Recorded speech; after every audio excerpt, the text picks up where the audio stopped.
যখন আপনি মায়ের নামে দান করবেন তখন কবরের শাস্তি বন্ধ হয়ে যাবে। ওটা ভিন্ন ধরনের ইবাদত, এত শক্তিশালী পাওয়ারফুল ইবাদত দুনিয়াতে নেই। একটা কথা চট করে মনে পড়লো, মনে রাখবেন, যে আমার কাছে সাহায্য চায় তখনই আমার মনে হয় যে ও টাকা নিয়ে যে কি করবে, খাইয়ে নেবে না কি কাজে লাগাবে কিনা, এটা একটা মনে বলে, এভাবে হয়ে আসছে। এইটা পরে মনে রাখবেন, দান হলো সবচেয়ে শক্তিশালী ইবাদত। সালাত একটা ইবাদত, নামাজ একটা ইবাদত, রোজা একটা ইবাদত, হজ একটা ইবাদত, তাসবিহ তাহলিল একটা ইবাদত, কোরআন তেলাওয়াত একটা ইবাদত। সবচেয়ে শক্তিশালী ইবাদত কি বলেন তো? দান।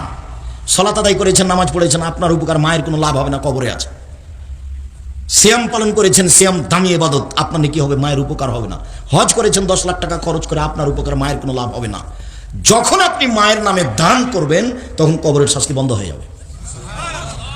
ওটা ভিন্ন ধরনের ইবাদত, এত শক্তিশালী পাওয়ারফুল ইবাদত দুনিয়াতে নেই।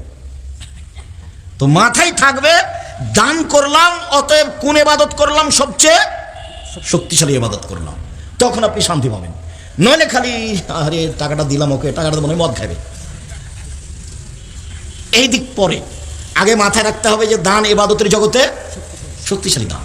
হ্যাঁ, আপনি ভালো জায়গায় দেন, না হলে অসহায় মহিলাকে দেন, যেই মহিলা দিন রাত আপনাদের বদনাম করে। আপনি খালি বলে দেখেন, আম্মা ওই যে আমাদের গ্রামে একটা বৃদ্ধা মহিলা ছিল না আম্মা, ওকে একটা কাপড় কিনে দেন তো আম্মা। হায় হায় হায় হায়, করেছিস কি? দিন রাত খালি তোকে বদনাম করে, ওকে কাপড় দিব। এখন আপনি কি বলবেন?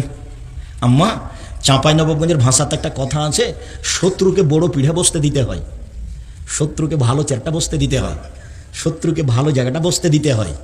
অতএব ওই গ্রাম্য চাচি আমাদের বদনাম করে, করুক, আপনি আগামীকাল সন্ধ্যা হতে হতে একটা কাপড় দিবেন তাকে। দানের সবচেয়ে ভালো পথ পানির ব্যবস্থা, দানের সবচেয়ে ভালো পথ কাপড়ের ব্যবস্থা করা। তখন ঘুরতে ঘুরতে চলে এসেছে দানের বড় পথ হলো মারা যাওয়ার সাথে সাথে গরু জবাই করে দাও, গ্রামবাসীকে খাওয়িয়ে দাও। আর যত লোক এসেছে তাকে মিষ্টি খাওয়াও, মিষ্টি ভাত যা রান্না করেছেন তার ডেনে ফেলে দিব, কুকুরে খাবে। আপনার বাড়িতে আপনার বাপ মারা গেছে, আপনার বাড়িতে 3 দিন খানা মানুষে দিবে, রান্না বান্না হবে না, 3 দিন শোক পালন। সেখানে আপনি এত রান্না করলেন মানে ওগুলো ড্রেনে ফেলে দেন, কুকুরে খাবে। আমি আব্দুর রাজ্জাক বিন ইউসুফ, আপনাকে হিসাব করে আমাকে কথা বলা লাগে না।